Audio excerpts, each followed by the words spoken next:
From the early to mid-2010s, a mounting crisis seemed to be registered in politics as usual. The Occupy movement, the Indignados, and similar anti-austerity protests erupted and receded, only to be reconsolidated in various attempts at left-wing party politics. However, the new political parties, such as Syriza in Greece, Podemos in Spain, and Razem in Poland, were ultimately sidelined by the political turmoil from which they hoped to benefit. Despite being an attempt to transform an existing and well-established party, rather than founding a new one, Jeremy Corbyn's bid at leading the Labour Party in the UK was overwhelmingly defeated in 2019. Meanwhile, in the United States, the Democratic Socialists of America experienced phenomenal growth following the Sanders campaign and, more importantly, the election of Donald Trump.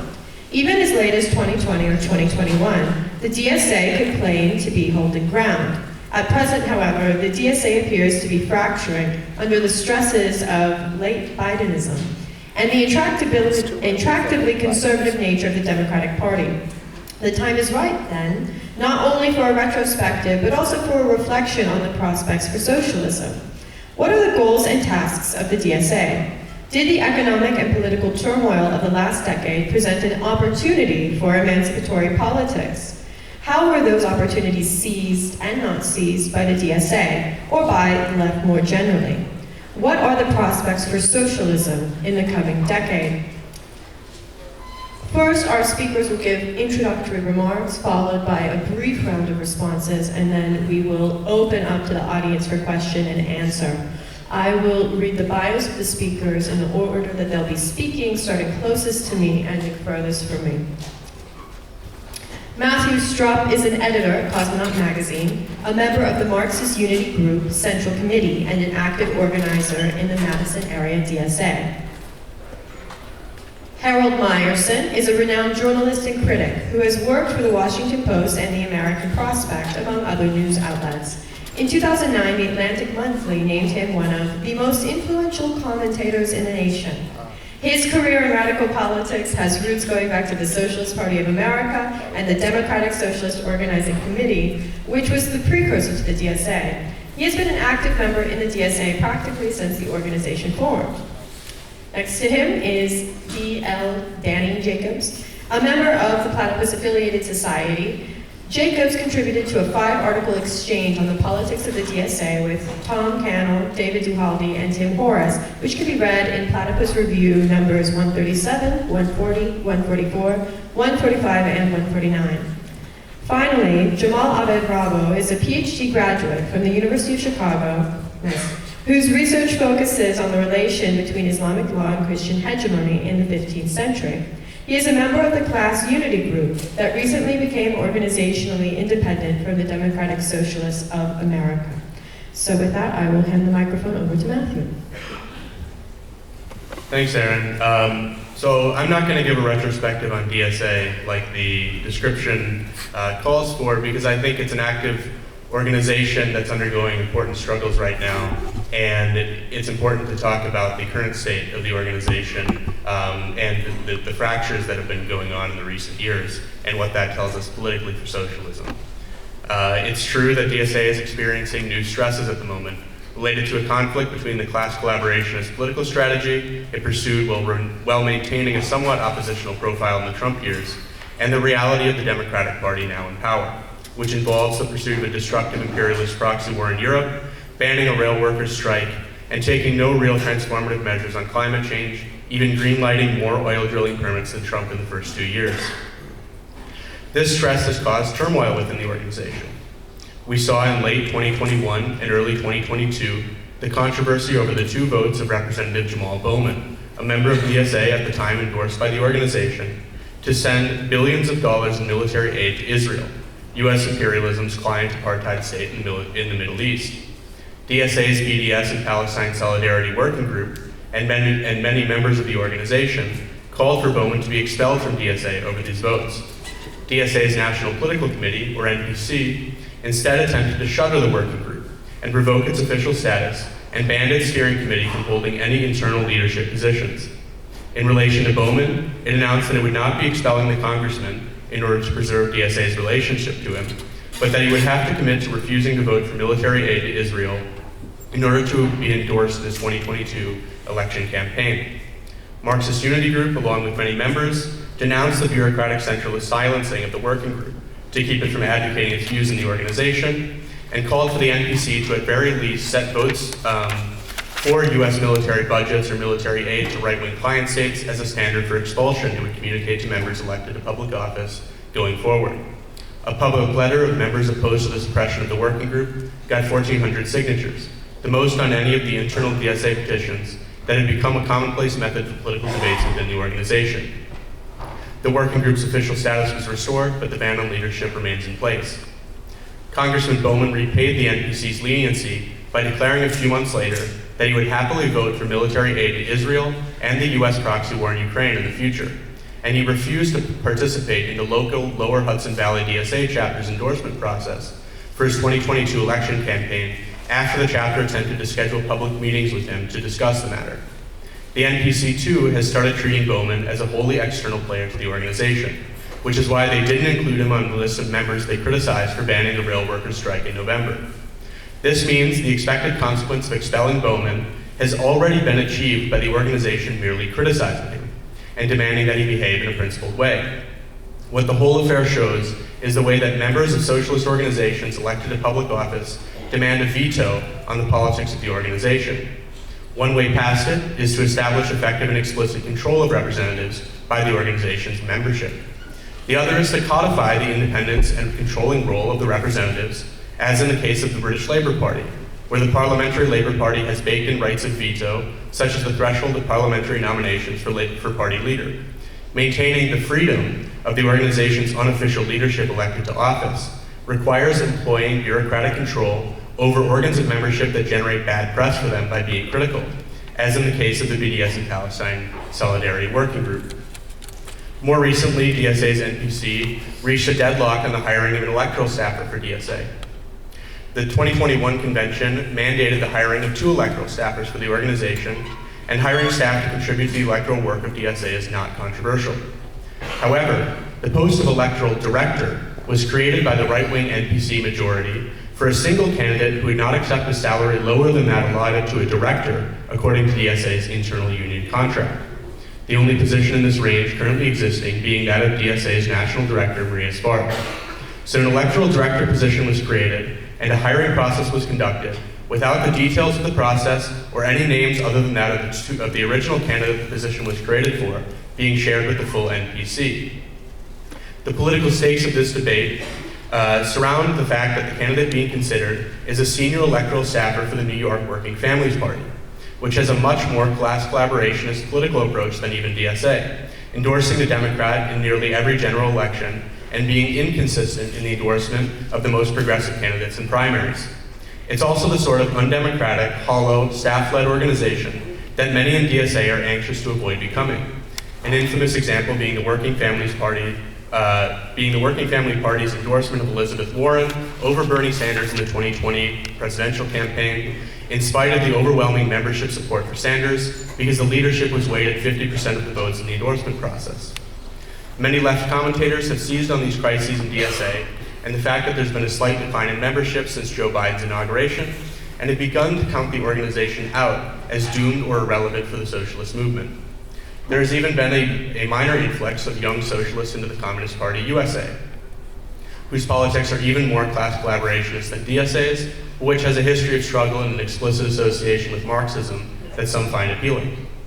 However, the membership decline is only just about equivalent to the membership boost DSA experienced around the 2020 Bernie Sanders campaign for the presidency, radicalization around the terrible public health response to the COVID-19 pandemic, and the Black Lives Matter uprisings that summer. That means DSA's current dues-paying membership of around 67,000 is about the same as 2019's 65,000, but down from 2021's 85,000. DSA also has the benefit of being an organization without the sort of internal police regime present in many of the so-called Leninist bureaucratic centralist sects, and it does not develop the sort of total staff and leadership top-down control exercised within the Working Families Party and other progressive NGOs. Most members have not resigned themselves to being a lobbying group subordinated to the Democratic Party leadership, as DSA was before 2016. DSA's internal democracy is lacking in many ways, especially in that the unofficial leadership and spokespeople elected to office steer the organization without being subordinated to its membership. But it is far superior to the other organizations of the US left, with its freedom to form factions and still underdeveloped a present culture of public debate. DSA's version of a ban on factions, the infamous Democratic Socialism clause, which states that members may be expelled if they are under the discipline of any self-defined democratic socialist organization, has not yet been applied, as Socialist Alternative and the Marxist Unity Group, which each adhere to radically different organizational principles, have not been expelled on the basis of their common usage of that term. Indeed, Marxist Unity Group believes and publicly argues that one of the primary tasks of Marxists and DSA has to be to fight for genuine democratic centralism in the organization. However, by democratic centralism, we do not mean the bureaucratic centralism that characterizes the left-wing sects like Socialist Alternative. These organizations tend to ban any internal permanent factions, elect their leadership through ratification of an official slate, and allow no public criticism of organizational positions. When I'm using the term democratic centralism as something positive to pursue, I'm using it the term in the sense in which it emerged in debates around the 1905 Jena Congress of the German Social Democratic Party and was imported by both the Bolsheviks and the Mensheviks to describe the principles of organization of the Russian Social Democratic Workers' Party. By the way, in the disputes between the two, the Bolsheviks tended to emphasize the democratic side of the formula rather than the centralist one, against the Mensheviks. The issues at stake around the Jena Congress were parliamentary votes by Reichstag member Max Schiphol in favor of the government naval bill, control of the right-wing Berlin branch of the party over the central publication Vorwärts, because it was published in that city, and the election campaign of a reformist, former Christian social movement activist under the SPD's name, but without the support of the National Party organization. These issues can all be closely analogized to many issues in DSA I've just discussed. The answer of those in favor of democratic centralization, as it was called in the debates, was to establish effective control of the whole party's membership over its central institutions, electoral candidates, and publications, while maintaining a right to criticize party positions in the press and organize to change its policy. As Kralkowski put it in his 1905 article, Constituency and Party, a contribution to this debate, we are not dealing with the freedom of opinion of the masses, but the freedom of action of the leaders.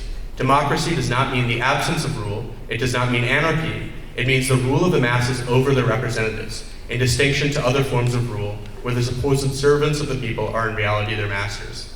Establishing the rule of DSA's membership over its official and unofficial leadership can be pursued by a handful of different avenues. DSA can set clear expectations for the conduct and policy of members elected to public office. Socialist caucuses can be organized in legislative bodies to coordinate the actions of these representatives. DSA can run its candidates on clearly delineated slates who all endorse each other and run on a common platform. DSA's NPC can eliminate its use of secret executive sessions in discussing political questions and make its debates more public. DSA's publications can become a much more vibrant place for debate on the organization's strategy and policy, since Democratic Left has been cut down to a 2-page glossy mailer. All of these are steps toward genuine democratic centralism. The prospects for socialism in the United States in the coming decade will depend in no small part on the outcome of the struggle against the politics of class collaborationism and for genuine democratic centralism in DSA. If Marxists fail, the organization will go back to what it was from its inception in 1982 until the membership explosion after 2016, a sclerotic Democratic Party lobbying group, and the various left formations that have concentrated in the organization will go back to being separate feuding small organizations. The task of uniting them on a principled basis would remain, but it would be much more difficult to do that on that basis than in a joint struggle to transform a reformist organization in which they're already present.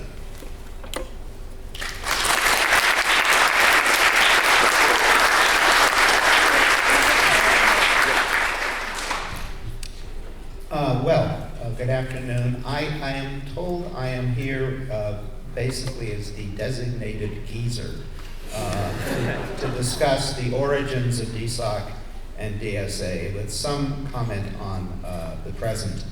I did not, by the way, I was never a member of the Socialist Party. I'm not that old.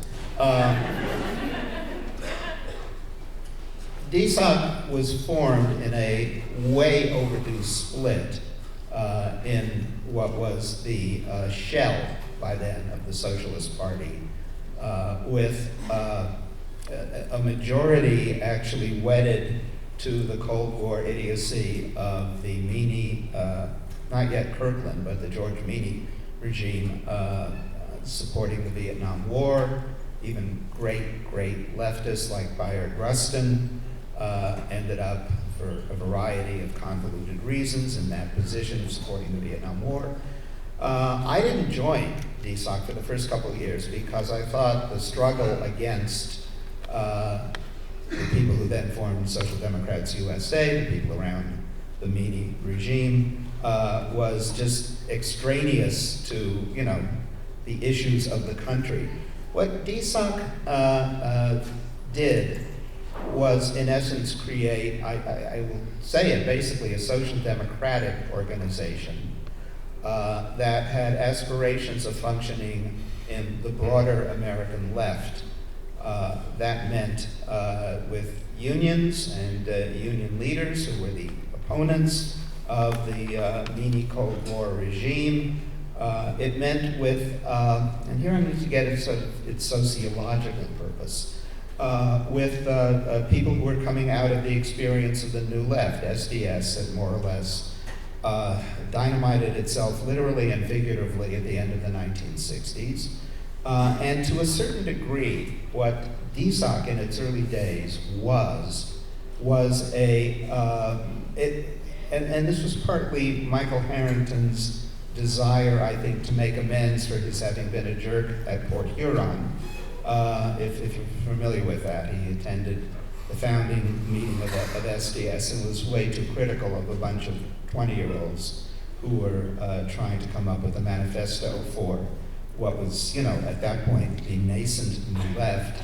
It really tried to be something of a point of coming together between veterans of the New Left who decided that the Weather Underground and the Progressive Labor Party, which was at least self-designated as Maoist, didn't really have much to offer the American left or American workers, and veterans of the 1930s, I'm not that either, but the institutional legacies of the 1930s, those being the unions that had staked out a distinct position from the Cold War crap that was prevalent in the AFL-CIO. In so doing, DSOC tried to assemble these groups together and function basically within the Democratic Party. And I will argue that this was about 40 years premature. It was not really tried as a mega strategy until Bernie Sanders ran in the Democratic primaries in 2015 and 2016. But the notion was that for all of the flaws in the Democratic Party, quite simply, you could get more visibility for social democracy and for socialism running as a Democrat than you would if you were in an independent party. Certainly American history has basically confirmed that judgment. The fact that Bernie Sanders got 10 times the vote that Gene Debs got at his high point in 1912 suggests that the level of visibility running in the Democratic Party with the kind of ideas that Sanders was advancing, is actually not only speaking to a much larger public, but becoming really a magnet for people who had those politics, but didn't particularly know where to go. And didn't particularly know where to go also at a time when the United States, having a winner-take-all, no proportional representation electoral system, was facing a binary choice. We face binary choices on election day.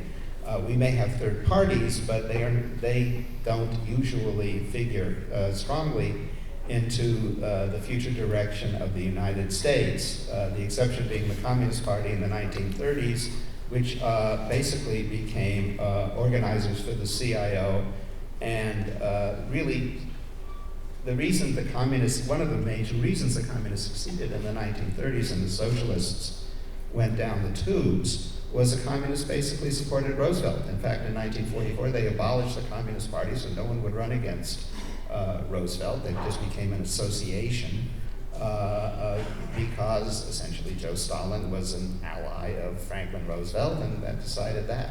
That though marked the membership high point of the Communist Party, just as Bernie Sanders' run, particularly in 2015, 2016, really led to the explosive growth of DSA, and that is a defining event in DSA's history. There's no question we would not be here discussing this. Different groups would not be dissenting against DSA. DSA would not be worth dissenting against, but for the fact that it grew tremendously when Bernie Sanders became a champion of what he called democratic socialism, what I would call social democracy. You know, and I've attended both the speeches, both in 2015 and 2019, at the inauguration of Bernie's campaign, where he sort of, he was very interesting, and he was advocating for his program, but he mentioned that he was really the spiritual heir of Franklin Roosevelt. You know, and I remember going back to the offices of the American Prospectus saying, you know, in the 1930s, Republicans kept saying Roosevelt is a socialist. Today, Bernie Sanders said they were right. So I think that was really the crucial Sanders de facto Harringtonism, basically. What DSOC and DSA did in their early years was try to put together, frankly, progressive coalitions. It might be in some ways analogous to the Working Families Party, given the lack of a mass base, given the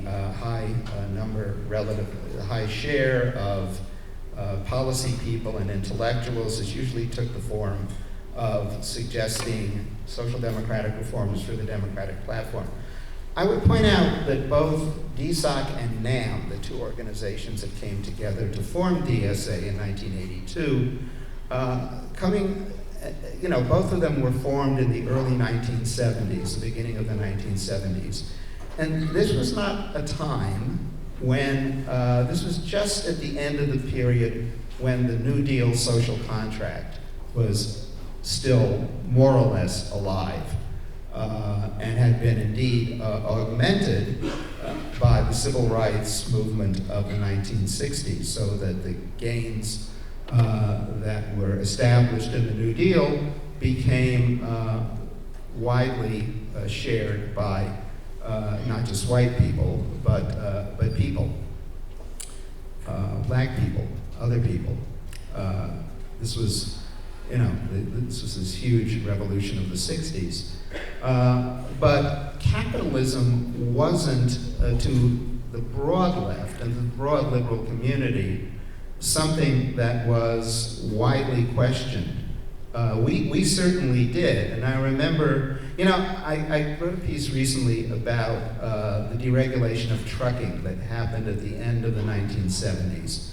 And if you look at how many truckers had really decent contracts negotiated by a very smart union leader named Jimmy Hoffa, never mind the corruption, that was brilliant.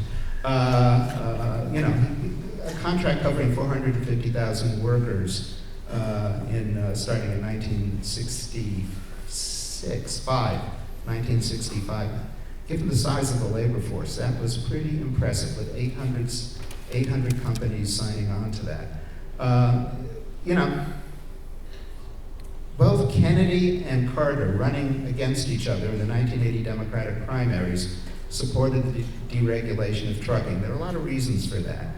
But I think one of the major reasons, and this gives you a sense of what I think is really the pervasive mindset of the 1970s, was that, well, we're not really plunging anyone into poverty. The American workers are still going to be basically okay.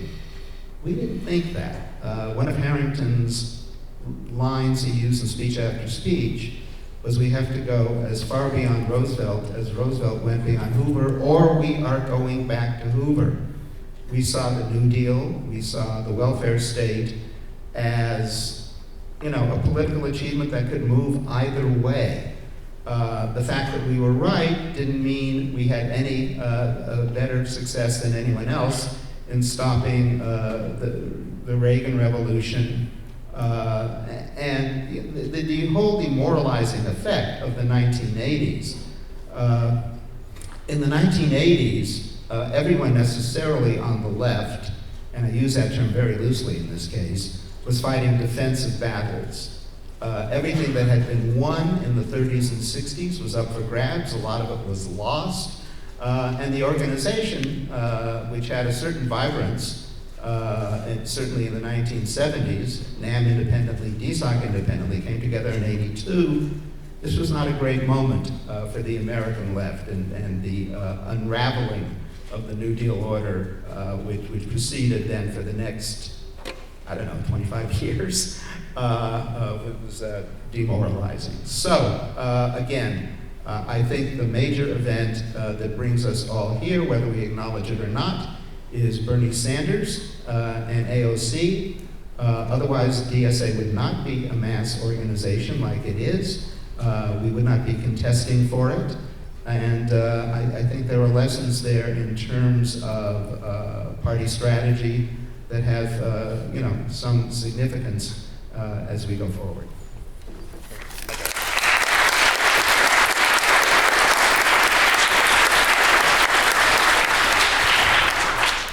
Okay. I was a member of the Young Democratic Socialists of America at my first Platypus convention. I remember attending a differing perspectives on the left, a kind of teach-in that would be given by one of the invited groups. I naturally attended the DSA teach-in. I fondly remember a question from the audience: would you consider Finland a socialist state? The DSA representative answered yes, and I felt uneased by the capitulation. But I frequently think now what I would have thought about all of the Marxists and Leninists in DSA. I was taught that Lenin had a rather, quote, instrumentalist view of the state and could not account for why the Tea Party Koch brothers, who were called fascists at the time, were so vitriolic towards government-run healthcare. The older millennial members of the DSA that I knew would have been first politicized around the anti-Iraq war and altered globalization protests. But in particular, what hung over them was disappointment with Obama. Obama was called, quote, at best a moderate neoliberal, which would have meant that he was good on social issues but poor in domestic policy. This means the idea of socialism that I received was conditioned by the disappointment with Obama's New Deal. Hence, when DSA members would say, Obama's not a socialist, but I am, they meant he didn't go far enough in the American Recovery and Reinvestment Act of 2009, including when they would genuflect towards economic democracy and socializing the banks that crashed Wall Street. The Tea Party in the 2010 midterms frightened the left to circling the wagons around the Democrats. In 2009, Newt Gingrich spoke of Obama's European socialism transplanted to Washington. They merely wished that that was true. In fact, the current millennial fixation on the, quote, long-run tendency for the rate of profit to fall reflected the experience of the late 2000s through Occupy. It was repurposed from Marxism to counter the popularity of the Austrian business cycle, so libertarianism was popular then. The latter seemed plausible in the era of easy money and bank runs, which are happening now, but it implied the rolling back of the state, and so was thus, quote, right-wing. 2011 in general, Arab Spring, Wisconsin, and Occupy seemed to put the left back on the table. Occupy itself was already considered overcoming the zombie of the new left, although later DSA would come to characterize Occupy as the last gasp of the Generation X in order to distance itself from the past. To me, it is not that Occupy was the moment that was missed, as some anarchists might feel, but rather that this earlier period, before and during the Obama presidency, had a greater sense of openness about the possibilities of what a left could be. The standard account that is now given of many is that the decade has been an advance from a kind of inchoate, starry-eyed activism of the earlier parts of the 2010s, through Bernie's campaign's politicization, onto the highest consciousness in one's Marxist faction. Under the appearance of greater definiteness, this post-2015 period really is a retrogression in horizons. It tailed the crisis of capitalism put through by Trump. What's interesting is that it was Donald Trump and Tea Party Doug Gutzlow who actually identified the Tea Party and Occupy as coming from a similar source, whereas the left was very quick to distinguish itself from the Tea Party. For the doldrums of the present would have likely happened if Clinton won in 2016. While Sanders was called a socialist gift from the gods, it was really Trump that delivered the goods. People joined DSA because of the promise that Bernie would have defeated Trump after they were promised this by the, quote, pragmatic progressive Hillary Clinton. I remember asking an activist if they were concerned that most of their new recruits had joined because of Trump's victory. They first said yes, but then they said, but isn't it good that all of these people joined socialist organizations? For one of the justifications for participating in the DSA was that you had a lot of young, excited people talking about socialism. If one stays outside of this, then nothing you say will matter. Instead, one needs to work through socialism as it appears. But this was a dangerous contradiction, for the left had to implicitly hold themselves as better Democrats while promising that a, quote, true democratic socialism would go even further. Socialism, for Frederick Engels, was, quote, nothing but the reflex and thought of all the contradictions and forces and relations of production. The potential for socialism, then, was not to be found in the number of Google searches for democratic socialism, but rather in a means of making explicit the crisis of society. For let's not forget the basic truth. Capitalist politics is socialist. Francois Guizot called Louis Bonaparte's regime the complete and final triumph of socialism. He wasn't wrong. For what was potentially emancipatory for Marx was proletarian socialism, not socialism per se, not even worker socialism. For the working class has an inseparable interest in both labor and capital.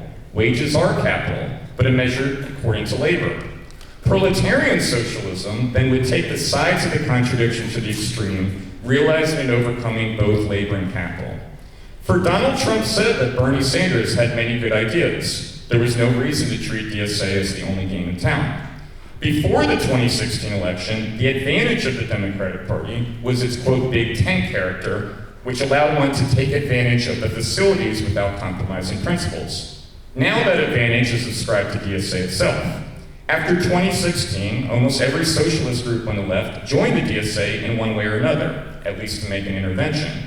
In doing so, they buttressed the default position of DSA toward the Democrats. This was an unconscious reception of a strategy that was more explicitly formed in the post-New left.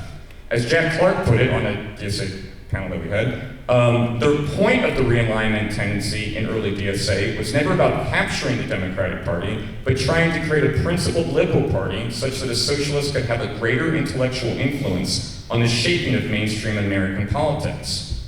In this, DSA has collided with the waves of millennial Marxism. While it is now fashionable to bash her, Alexandria Ocasio-Cortez was considered a promising victory in the summer of 2018. It was emphasized that she was a member of the Democratic Socialists of America, and consequently, DSA membership spiked after her win. The defeat of local DSA candidates and the end of AOC's honeymoon put electoral politics on the back burner until Sanders' kind of February 2020 surprise during the primaries. Thus, the idea of the party surrogate was again floated. Strategy then shifted towards the millennial rediscovery of base building, which began at the beginning of the 2010s decade, but became an alternative in the face of disappointment with DSA-endorsed Democratic candidates. Whereas the new left called the Democratic Party labor aristocrats, the millennial and Zoomers have preferred to call them the professional managerial class. Indeed, the ruling Democrats probably are the PMCs of the new left described by Barbara and John Eimerreich. But nobody talks about the PMC more than the PMC. After the 2018 midterms, the PMC working class cleavage was the fulcrum upon which the DSA activism was to wrest the downwardly mobile working class Americans from their Democratic Party PMC. Now after Biden, it's the DSA that has an ostensible middle class problem. Everything keeps coming back to the emphasis on how to build class independence. Members of the DSA revived the rank and file strategy. The solution is to be found in the class composition of the DSA, which seems to be damagingly middle class. Thus, Marx and Engels' circular letter from 1879 to Brack and Babel is reached for to explain the stagnation. The problem is the horde of petty bourgeois careerists and their HR management. They need to have a program to discipline them. The PMC gets naturalized under, quote, Marxist analysis. Had not Marx talked about an intermediate strata of unproductive workers, those who do not produce surplus value but make up the faux fray of the capitalist apparatus? Thus, Marx goes from pillar to post and regresses back to Adam Smith. For here, production gets turned into something sectoral and parochial, into the core industries, something real rather than speculative or intangible. But Marx's point was that the socialization of production means the laborer is socialized as well. Capital requires all of society in the final instance. For even if the DSA was to turn into the desired proletarian socialist party, the very act of a worker joining such a party would be bourgeoisifying, as even the act of journalism was, according to Lenin. But more importantly, the function of this theory has been to explain to the DSA activists themselves why they find themselves in a blind alley. In 2018-2019, Hal Draper's Anatomy of a Microsect became a popular pamphlet among the millennial left. This seemed appropriate. The ebb and energy of the millennial left and the exchange between electoralists and base builders seemed to be a repetition of the 70s. Draper's pamphlet was drudged up out of the wish fulfillment, the attempt to master the fear that the millennial left would replenish the ecology of microsects. But the DSA has succeeded in a significant sense. It has conquered its rivals. Democratic socialism was defined in contradistinction to the, quote, undemocratic socialization of the Soviet bloc. And yet the CP was in the DSA, or members of it, were in DSA after 2017, and it's not hard to find Marxist-Leninists in DSA today.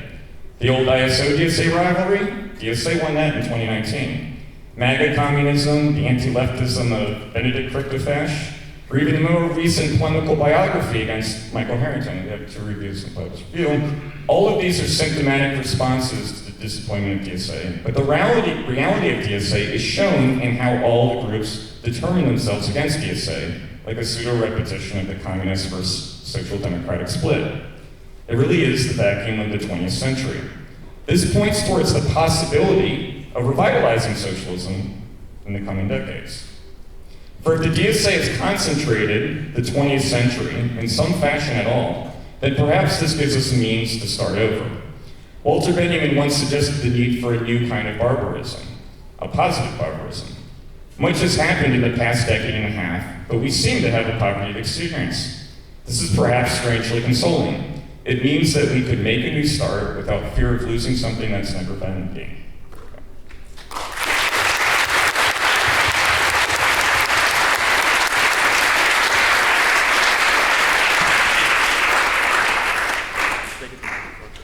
All right. Is that good? Okay, good. So I'll start by describing a little bit of my relationship with the DSA. I joined in 2017, sort of in the middle of the Bernie bounce, and formed Class Unity with some other friends in 2019 following the sort of disastrous DSA convention of that year, the one with the famous don't use gendered language moment that went viral and went on Fox News and all the rest. And at that point, it was clear, I think, to anyone with a brain that something seriously wrong was happening in DSA, that whatever promise there had been in the organization as an extension of the kind of mass mobilization around the 2016 Bernie bounce was in the process of being lost, right? And I'll give you an anecdote from just a few weeks ago. As many of you are probably aware, here in Chicago, we're seeing a mayoral race between Paul Vallis, a kind of quasi-Republican cop guy, and Brandon Johnson, an Elizabeth Warren-endorsing race grifter, progressive Democrat. And Johnson is exactly the kind of guy you'd expect DSA to love to endorse, because he has basically their politics. But they haven't endorsed him. And so you might think, oh great, DSA is growing a backbone. They're not just endorsing every progressive Democrat who comes around. Wrong. They haven't endorsed him because Brandon Johnson's campaign told DSA, please don't endorse us. It would be such a liability if you endorsed us. So this is the point, the depths to which the DSA has sunk. Like, forget all this talk about it being a mass party, having a mass membership. That was never true, but it's certainly not true anymore. It has no organizational capacity. It has no way to actually enforce any sort of platform on any politician it might endorse. It has no connection to any sort of working class constituency, right? It's been reduced to an organization whose membership desperately wants to endorse progressive Democrats, but that is so embarrassing to those same progressive Democrats due to its politics and due to its kind of propensity for unlimited subcultural freakishness, that those same progressive Democrats are like, please don't, just go away, right? So how did we get to this point? And there are two kind of prevailing theories that I've heard bandied about on the Marxist left. One of them is the kind of, let's all blame Harold's generation, right? Like it was all Harringtonism from the start. It's never been anything but Harringtonism. It's not Harold's generation's fault. It's not their fault. It's the fault of the Bernie bounce wave. We can't look backwards to find some kind of historical genealogy for why DSA failed, because the Harringtonites were no longer relevant. As soon as the membership explosion happened in 2016-17, they had absolutely no influence on the structure of the organization or its direction. The second theory is the kind of quasi-Leninist theory that we heard from our representative from Marxist Unity, which is that it didn't have a platform, it didn't have a Leninist organizational model, it wasn't democratic centralist enough, blah, blah, blah. I think that this is fundamentally self-indulgent because it holds out the prospect that, oh, well, if we just did the same thing but in a more Leninist way, we wouldn't have the same problems. But that completely elides the actual fundamental reason this happened, which is that the DSA's class composition from the start was not conducive to properly socialist, to left politics in a proper sense. And that class composition enabled the DSA, or how to phrase it, that class composition inevitably led to the prevalence of a certain form of politics. The politics that Adolf Reed has called the politics of the left wing of neoliberalism, which you can call by a variety of names: identity politics, intersectionality, wokeness, whatever. This is a politics that is a form of labor discipline on the middle class. This is how middle class people in various university settings, NGOs, media, this is how they are disciplined by their bosses. They then internalize that and discipline themselves psychologically. They discipline each other with it by means of, as a way of conducting intra-middle class career competition. And they discipline the working class with it in those domains where they come into contact with the working class. So any initial burst of working class membership that entered DSA at the time of the 2016 Bernie Sanders campaign, and there were plenty of these people in it. There were plenty of old labor heads who finally found a political home, right? Because they were inspired by Bernie, they were inspired by the possibility that we'd actually wage some kind of class politics, make things better. They joined DSA, they were systematically kicked out, or they systematically left. By 2019, they were pretty much all gone. Now they're definitely all gone, right? And this happened because DSA is structured like an NGO, and at the local level, chapters are run by people who oftentimes are literal HR managers. If you look at the membership, I'm not exaggerating, if you look at the membership of DSA steering committees, executive committees in major chapters around the country, you'll find a shocking number of literal managers, McKinsey consultants, all these other sorts of people who are embedded in these professional class jobs, in this professional class ecosystem. And if you try to take this social base and build something socialist out of it, it's just not going to work, because the same problems are going to arise. So at this point, you have to ask yourself, well, what are we going to do? And we have to start with the recognition that you can't will middle-class people into having a different sort of class consciousness than the one that is actually their own, right? A materialist analysis of what's going to happen if you take an organization of a couple tens of thousands of middle-class people with middle-class career incentives and put them in a box is that they're going to redevelop the politics of Harringtonism without any influence from actual Harringtonites whatsoever, because that is the path of least resistance to achieving what you want to achieve in your own, sort of immediate career environment. This is why all DSA chapters converge on this kind of progressive Democrat nonsense politics. This is why all DSA chapters converge on the kind of alienating practices that make it impossible for any regular person to actually join and accomplish anything within them.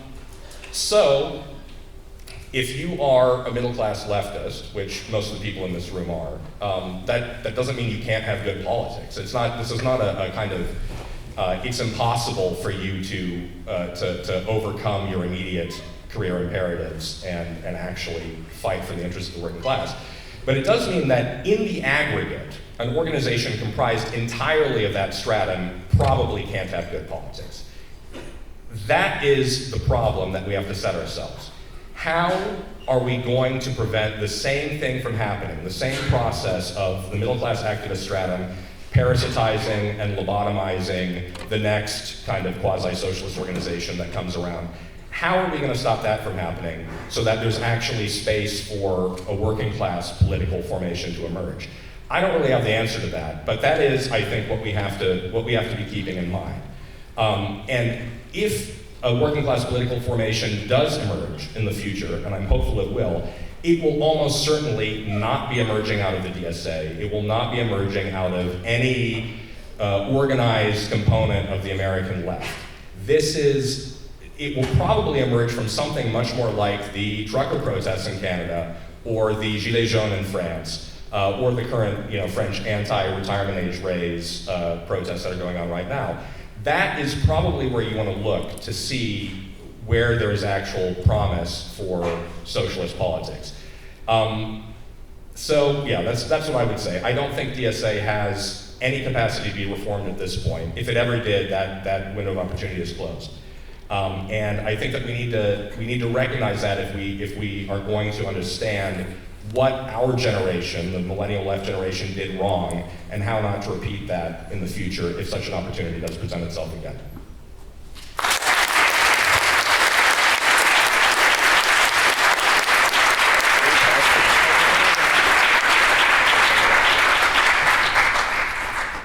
Thank you very much. Now, if you'd all like to take a brief moment to respond to one another, and can we get the mic down here just so I can have it because I need to do something. Thank you. Yeah, so I will, attempt to respond to some points made by all three of the other speakers. In relation to some of the stuff Harold said, DSA, yes, it grew, in large part out of supporting Bernie Sanders in the 2016 presidential election.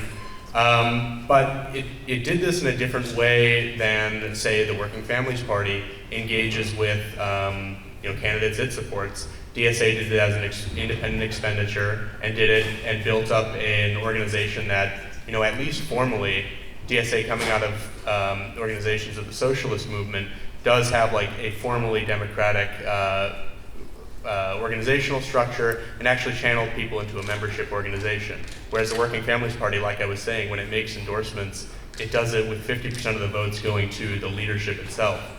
So that's an important difference in how it conducted that. And also, I wouldn't overstate the ability to repeat that again. I mean, Bernie's campaign attracted a lot of support, not just because he was running in the Democratic Party. People have run in the Democratic Party before, but because it was a particular moment when Hillary was seen as the heir apparent to Obama, and a lot of people who had participated in Occupy, etc., were dissatisfied with that and didn't want it to be a one squared 1v1 of Hillary versus a Republican. So there was a particular political conjuncture where supporting Bernie and doing it as an independent organization allowed for DSA to grow. And it takes a different form, a more democratic form than certain other organizations on what could be called the left, but they're not really part of the left.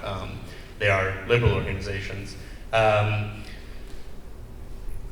To respond to some of what the Platypus speaker said, I do think we need a new start in politics that goes beyond what DSA already says, what happened in Occupy, and some of the negative legacies of the left. But a new start doesn't come out of nowhere. If we're thinking of Platypus's periodization, the old left, they call it the old left, is the 20s and 30s. Well, that refers to the communist movement, which came out of a split in the pre-existing social democratic movement.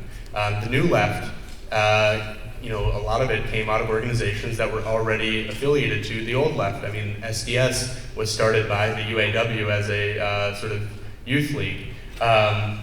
So I really don't think that we need sort of that politics comes out of correct ideas or people breaking with everything that was bad in the past without engaging with the existing movement and organizations that have already sprung up in the course of class struggle. And then to respond to some of the class unity speaker Jamal's arguments, progressive Democrats, I don't think that they are refusing DSA endorsements because DSA is a bunch of sort of subcultural freaks. I think it's because DSA has political positions that are not compatible with the Democratic Party leadership for any, for all its faults. I mean, DSA has, a number of chapters have said that candidates have to abide by the boycott, divestment, and sanctions movement on Israel, and that's unacceptable for U.S. foreign policy. That's a reason someone might not want a DSA endorsement.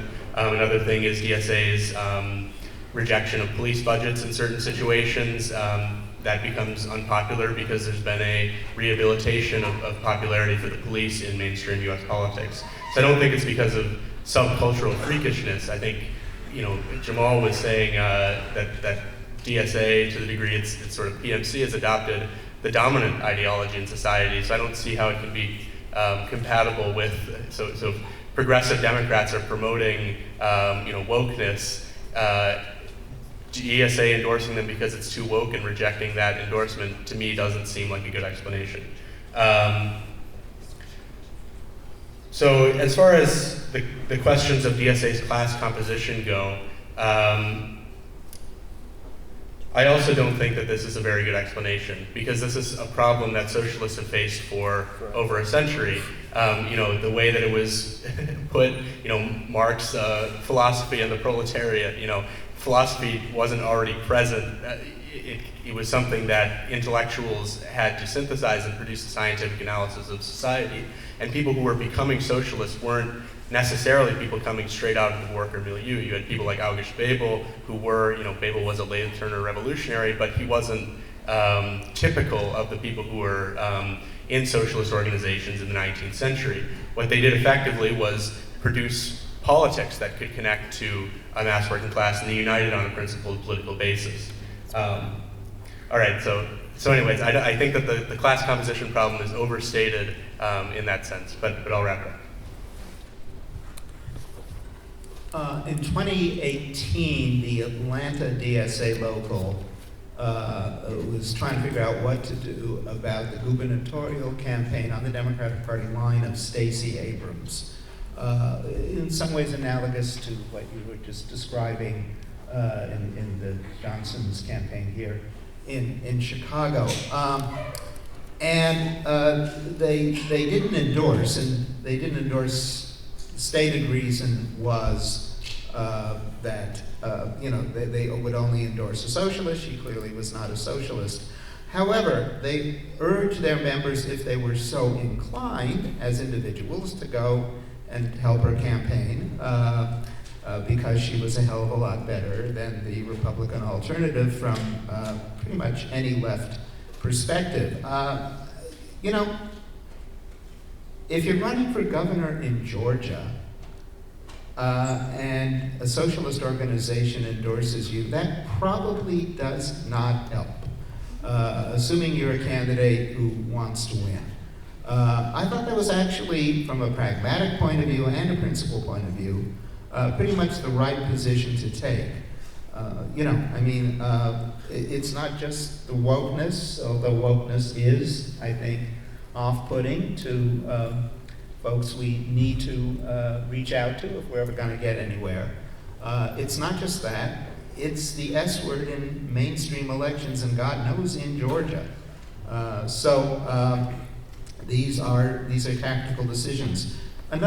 Two other points. One is that in holding candidates and elected officials accountable, the United States doesn't really have the kind of party structure where that is assumed, nor, and this is a more serious point, nor in the constituencies that rallied to elect a Cory Bush or an AOC, much less Bernie, do the socialists constitute, a majority even of the cadre? Now, I think it's possible.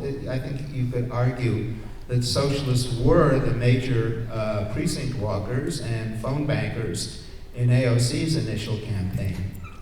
But other members of DSA in the House, and Bernie himself, and the 6 members of the Chicago City Council who are DSA, are answerable to a wide range of groups and constituencies, of which DSA is one. So it gets a little complicated in the American political system, which I am sad to say is a system we have to confront if we want to win power. Finally, as to the working class and the middle class, just to echo some of what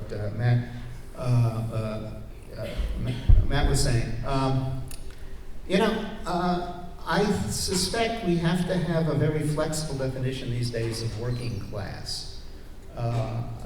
If you've been into a modern steel mill or auto factory, even before AI and all of that, it takes fewer and fewer and fewer people to produce what it used to take a lot of people to produce. I did a piece on the steel industry a number of years ago and interviewed the head of US Steel, and he said, we get the same product out of 2 workers today that we used to get out of 10. That's not only because of super exploitation, that's because of machines. Meanwhile, at this university, the grad students have just voted to go union by a margin of about 10-1, which is increasingly the level of support for unions we're seeing at universities. And I think we need to figure out a way to welcome folks like that into socialist organizations in a way that also doesn't replicate the worst of what you were talking about, the vocabulary itself, which is off-putting, and certain patterns of mind, which are off-putting as well. So that's a complicated challenge for the left, but in places like where we are right now, it is growing, and let us hope they don't literally go to work for McKinsey. I don't know. That was kind of a shocking statement. So let us hope that is not the case. I have questions for the panelists as well, but I'll just make a statement quickly. In terms of the Platypus periodization, like the third thing, the post-political left, meaning it's not a kind of linear view of history. It's actually the way in which problems might compound in being transformed. So of course, to kind of go from this experience, it's not to like self-lobotomize, but rather to treat it as a whole. In what way would one want to transform it, right? The other thing in the background as well, Trump as well, meaning like there was a Trump bump. Oh, there's a Donald Trump bump. There you go. But I'm a loud guy, so I can imagine people heard me anyways. I think Trump kind of confused the politics of a lot of the left groups that joined, because then when that waned over time, people had to kind of explain that. And so they gave these kind of explanations. They kind of reached into history to try to explain to them why people stopped showing up, or maybe we have too much middle class or too many PMCs. We have consultants is also something I just learned. But, my point, and I think this has been a running thing, I think it was on the last panel as well, is what does it mean when those memories come back up, and how are they being utilized in the present, right? Because one has to presuppose that we have a kind of immediate access to history in such a way that we can just say, okay, at the end of Congress in 1905, or a rank and file strategy, or reading volume 3 of Capital, that we could just kind of utilize it in the same way. So the two questions I had, one was, I'm actually curious what you think about in terms of the Harringtonism in the DSA, because I think, Matt, last night you mentioned that Harringtonism was overthrown at the BDS resolution, and I think you mentioned this as well. And I was wondering what you might think, Harold, in terms of, does the structure of the DSA actually might still have a kind of Harrington approach to the Democratic Party? That was my first question. And then my second question, both for Matt and Jamal. So in terms of this middle class question, and this is my interpretation, so I'm sure you will say, no, you didn't hear everything I said, but this is my characterization. My understanding behind the kind of changing the structure of the DSA is that would be a way to kind of discipline middle class, petty bourgeois standpoints. In other words, you wouldn't simply say, well, your job is a consultant or you're in HR.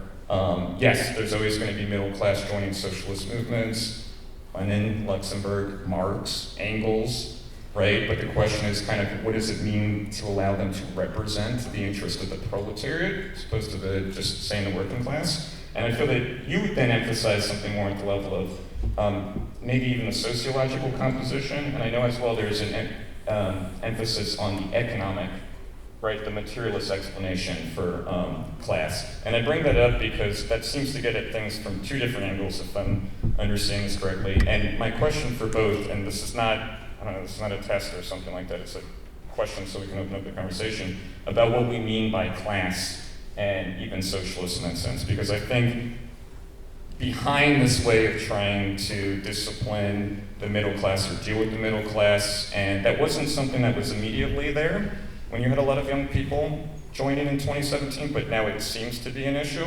That would be kind of my question right there. So maybe you wanted to go? No, okay. Oh yeah, you got to respond. Yeah, I got to respond first. So I do think it's really interesting that Matt and Harold basically agree that the middle class problem isn't really that big of a deal, because I think this goes exactly what my point was, which is this is the underlying reason for Leninist, Harringtonite convergence in DSA. This is what's actually going on. Because when you have an organization that's entirely middle class, it becomes very, very difficult for that organization to say, hey, the fact that we're entirely middle class is actually a problem. This is something that every legitimate or major Marxist party in the history of the world has acknowledged, that you can't just be a middle class organization, that you have to have the ability to reach a working class base, and that working class base actually has to be the ones, in some sense, in the driver's seat of the party.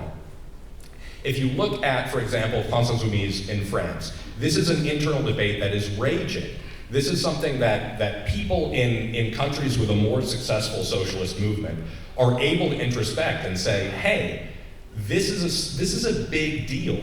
We claim to be fighting for the working class, but actually our membership is not representative of the working class. How are we going to fix that? And it is a particularity of the American left that it is difficult to even get people to acknowledge the reality of this problem. And to get them to acknowledge in a way that is not just like, oh, hand waving, oh, well, maybe it's there, but it's not that big of a deal. No, this is a big deal because the working class is still the majority of the population.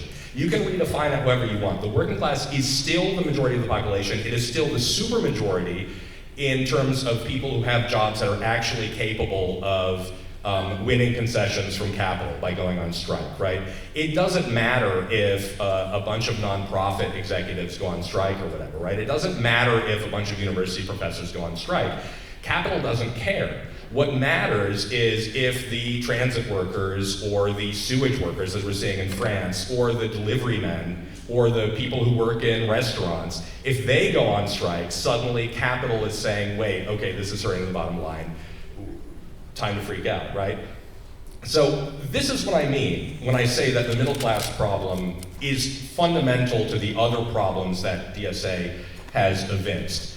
The wokeness is a manifestation of the underlying middle class composition and the refusal of that middle class composition to actually ask itself, what are we doing? What are we actually here for? Are we fighting for our own sectional class interests, or are we trying to build something larger than ourselves that can actually be led by the broad working class majority of the population? to the specific point of Brandon Johnson, I think this is also illustrative, right? It's not, you can say, oh, well, Brandon Johnson isn't embarrassed of DSA because of DSA's wokeness, and depends on what you think by this, right? It's probably not about the pronoun rituals or whatever. It's specifically about defunding the police, which is a mega middle-class subcultural demand that DSA got totally on board with all of a sudden a couple of years ago, started screaming at all the candidates, oh, you have to support defunding or abolishing the police.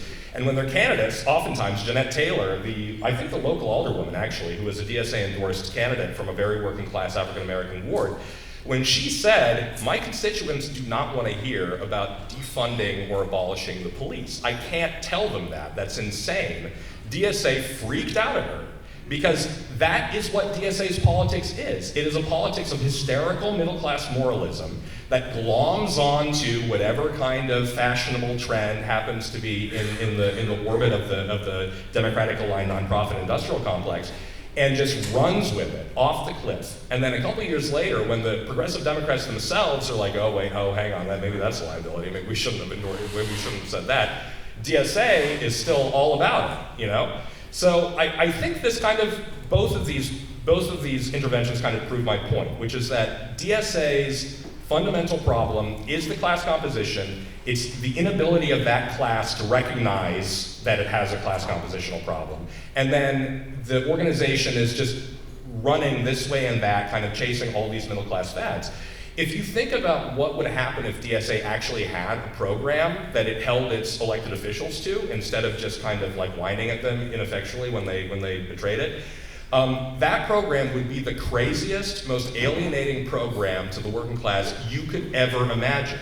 It would not be about disciplining the middle class membership of the working class. It would be about the middle class membership of the working class using its insane program to discipline everyone else off the cliff, right? So, and then I'm sorry, Dan, I forgot about your question. Could you restate it? It was just kind of what you meant by class. Oh yeah, sure. So, we actually have an article called The Left's Middle Class Problem where we go in some detail about what middle class actually means. From a Marxist perspective, fundamentally, the middle class is an overhead cost of production, all right? It is not directly tied to the creation of surplus value. It exists to manage, educate, propagandize, etc., the working class, the people who actually are involved in creating surplus value. So that's what we mean by middle class. It's fundamentally an economic relationship to the means of production. Harold, do you want to respond to Danny's question? Yeah, I would also I would also say that the problem you described about DSA is really also kind of what's happened to the parties of the center left, which used to claim, stereotypically, the Democratic Party under Roosevelt, Truman, etc., was a party of the working class. Now, we talk about the white working class being the bastion of the Republican Party, and here, but also in Western Europe, parties of the center left are increasingly parties of what kind of laid out as the middle class. And so this is not just peculiar to DSA. This is a larger development. Is DSA still Harringtonian? Well, yeah, I mean, the BDS position certainly is not, but I would argue that the way in which the membership surged in response to the Bernie campaigns and AOC and Trump sort of was Harringtonian in that people were responding basically to social democratic appeals that still did not undercut the possibility of winning office by being a third party. I don't think you could find much support for Ralph Nader's 2000 campaign in Iraq. There are differences in running third party and working within the Democratic Party. So in that sense, yeah, in a very vague way, it is Harringtonian. Yeah, I'll talk about the middle class question. I would say that moves toward discipline in DSA and sort of more organizational unity and action, especially with regards to the sort of nebulous relationship to members elected to public office, is not about disciplining people who come from middle-class backgrounds. It's about achieving unity around the politics of the working class, no matter what someone's class background is. I mean, in the case of the German Social Democratic Party, the right wing that ended up supporting the war, a lot of them were the trade union leadership, and a lot of people involved who were real workers, really part of the industrial working class, but they made a political alliance with the big bourgeoisie. They weren't, and then the petty bourgeois intellectuals like Rosa Luxemburg or someone were fighting for the politics of the working class. So politics doesn't equally map onto someone's class position. And I do think our goal is a mass movement of millions of working people, a mass party of millions of working people. But that's not always, and rarely is, where the socialist movement starts. And I think what's important in our starting is democratic organization and Marxist politics. And I don't think that at the size of the socialist movement right now, it's small and it's middle class, but it's partly middle class because it's small. So I think that that's not the most important question. Movements that are mostly middle class composition have come up with effective working class politics in the past. Thank you so much, the panelists. We're now going to open up to questions. Oh, goodness. Let's start over there with Ed.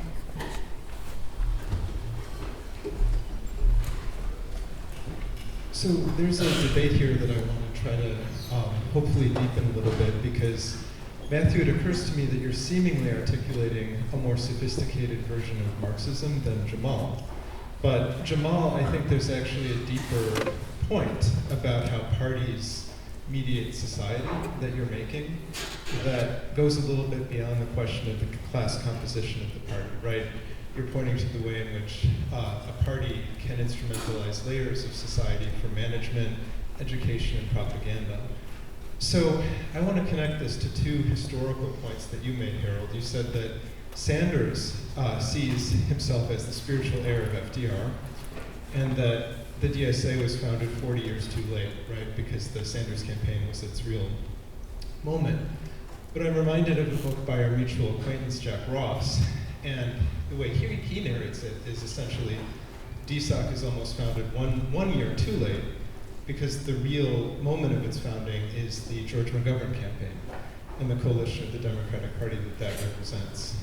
And arguably, Sanders is not so much the spiritual heir of FDR as of George McGovern.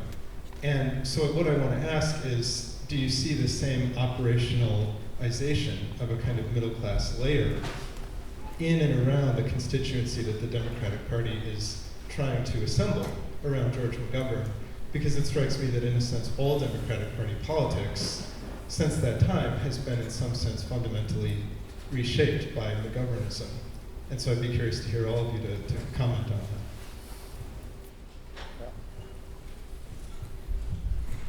that. Would that it had been fundamentally reshaped by McGovern and not fundamentally reshaped by the three Democrats who did win after McGovern: Carter, Clinton, and Obama. Obama is really the epitome, sort of what you were talking about, someone who was terrific on a range of social cultural issues, and then appoints Tim Geithner, a Republican, as Treasury Secretary, who lets 8 million families lose their homes while saving the banks. Was DSOC, I'm trying to think, was DSOC founded too early or too late? It occurs to me, I just want to make one other point, just in response to defunding the police. A class analysis of DSA isn't the only analysis that I think illuminates that position. I would also say, and this is the geezer speaking, it's an age analysis. Older people are actually more afraid of being victims of crime, I think, than younger people. And DSA's membership not only expanded hugely, starting in 2015, but the median age plummeted. I mean, you know, the median age was more like me before Bernie ran, so I just wanted to add that extraneous factor. I just want to make a brief comment about, because you mentioned McGovern, because I think of the McGovern-Fraser Commission in response to the kind of events in '68, and actually here just something nice, interesting story, maybe nice, it's not it was an interesting story about that period. And Penn Campbell writes this article for commentary at that time, The New Politics and the Democrats, where he basically says that the activists have overthrown the old bureaucracy and replaced the bureaucracy with themselves, but they won't call it a bureaucracy. It's rather that it's like activists or something. And the reason I always bring that up is because, you know, I just kind of think like, I feel like a similar kind of, you know, nothing is an absolute repetition, but things rhyme. That like now it feels like the same thing again. It's like the activists are overthrowing their, you know, there's like an Oedipal thing, they're overthrowing their parents, and now they're going to be the new bureaucracy. And it can happen under the guise of anti-bureaucracy. It can happen under the guise of professional managerial class, and we need to deal with them and this kind of obsession with them. So that to me is, sorry, I was putting my phone. That to me is just something I keep in mind when I see this kind of flare up. Yeah, I think Harold brought up a really good point, which is that the phenomena that we observe in DSA, we also observe to greater or lesser, largely lesser extents in other center-left and left-wing parties in the developed world, right? The phenomena of, you can call it middle-class capture or middle-class bureaucratization of left parties and subsequent alienation from the working class base. This is just a fact. This is what Piketty calls the Brahmin left hypothesis, right? Like, it is something that's happening. There are a billion studies that show that this has been happening. It's not really up for debate.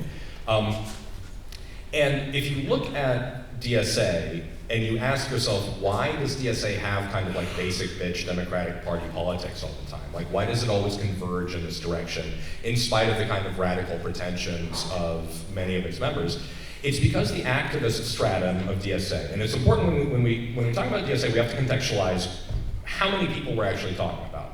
DSA at its peak had maybe 90,000 members, but DSA counts as a member anyone who pays at least $5 a year in dues, with no ideological litmus test, no activity litmus test, no other component. You're a member if you basically are a subscriber to a newsletter that you pay $5 a year for. So the actual membership of DSA has never been higher than, I would say, about 10,000 people in terms of people who actually do things. And by doing things, I'm talking about like maybe go to one meeting a month or something, right? It has never been higher than 10% of the total paper membership of the organization. So when we talk about a mass party or a mass formation, it's never been that, right? Not even, you know, by the standards of the American left has DSA ever been that. And so when we talk about, you know, who is determining DSA's politics, it's not the 90,000 people who joined. It's the maybe tops 10,000, probably these days closer to 6,000 because chapters can't be quorum, which means that fewer than 10% of people are participating. It's the maybe 6,000 people nationwide, right, who are actually going to these meetings and actually doing the Roberts rules and actually doing all the points of personal privilege and stuff. Those people are literally the same people as staff any kind of AstroTurf Democratic aligned NGO or nonprofit in a major blue state city, right? Like, they're the same group of people. They have the same politics, they have the same career incentives. This is what's happening. It's just that some of them decided that DSA was gonna be their kind of like niche, and others decided that in Chicago, United Working Families, or in New York, Working Families Party, or whatever would be their niche, right? So if we ask, well, why is it that DSA has converged on this kind of democratic aligned political strategy? It's because there's no difference. Just because you call yourself a socialist doesn't mean that politically there's any daylight between you and your kind of counterpart in the progressive, self-branded progressive ecosystem.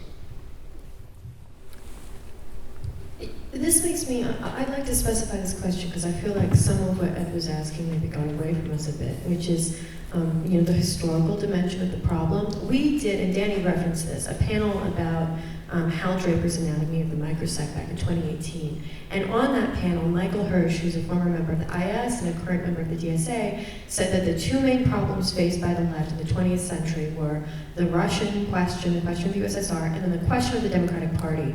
Why is it that the 20th century seems to be defined by this question of the relationship of the left to the Democratic Party, and then we could even specify that to, discontents with, supposed bureaucratization within left organizations, which is a very, very common criticism of the communist parties at the time. And why are these things recurring in the DSA? I think that's part of kind of the background of the question.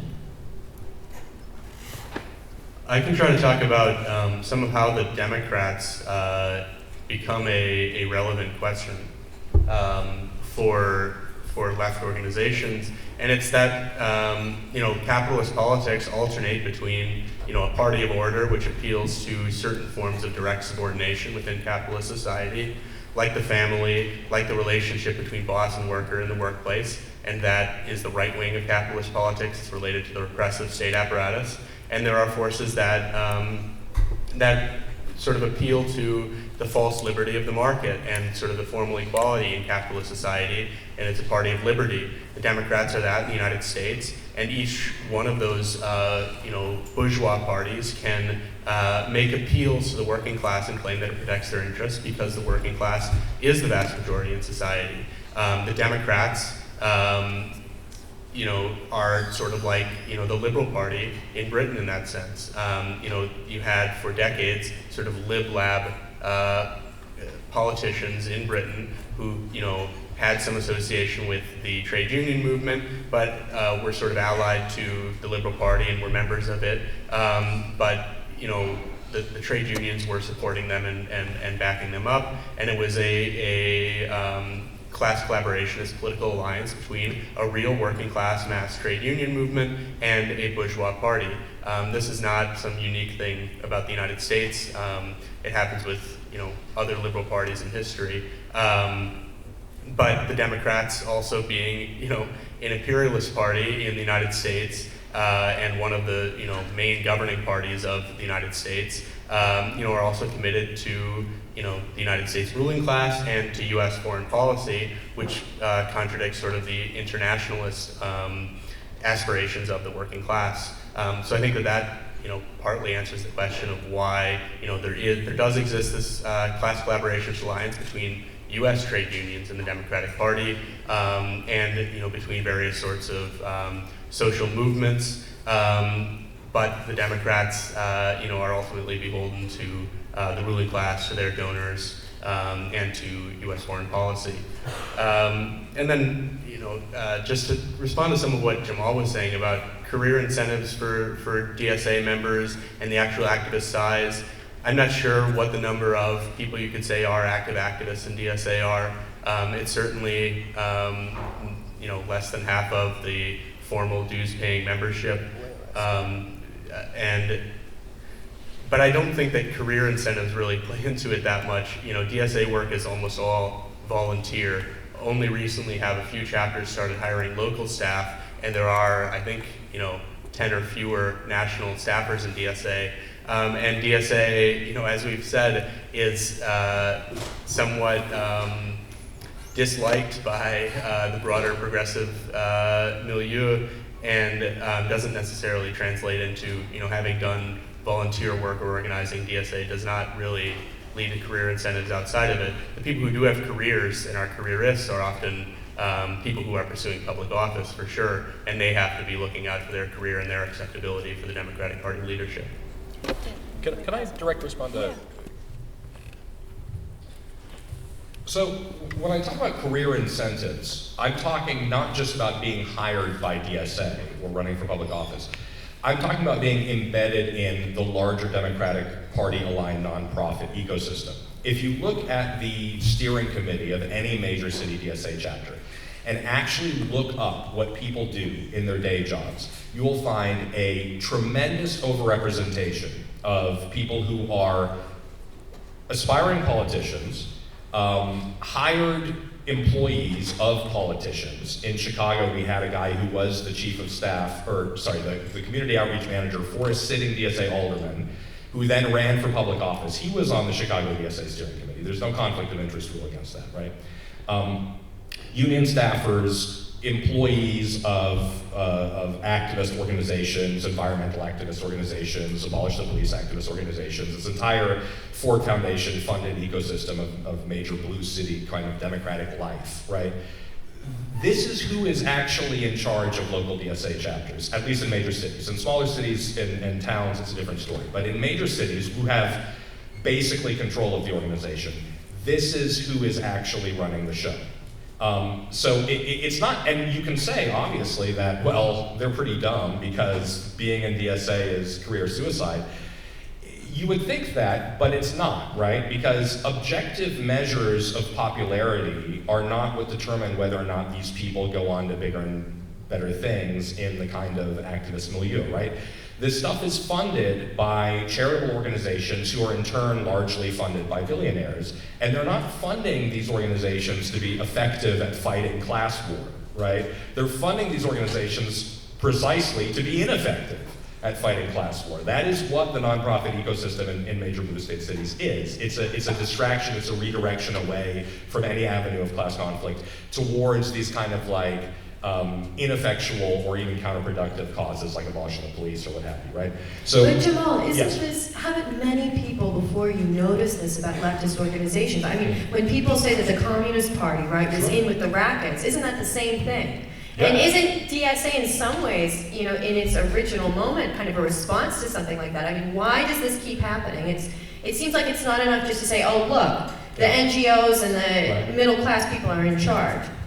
It's not enough to say that, but you do have to actually acknowledge that that's happening, right? Which is something that a lot of people are unwilling to do.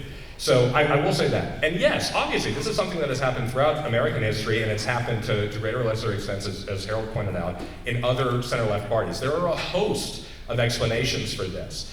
I don't actually know all of them. I think one of them is primarily that middle-class activists have a lot of free time, are able to kind of play the inside game, and particularly, and this is where the wokeness comes in, are masters of a form of kind of intramural rhetoric and etiquette policing that enables them to systematically exclude any working class people who do accidentally find their way into the organization and start causing trouble.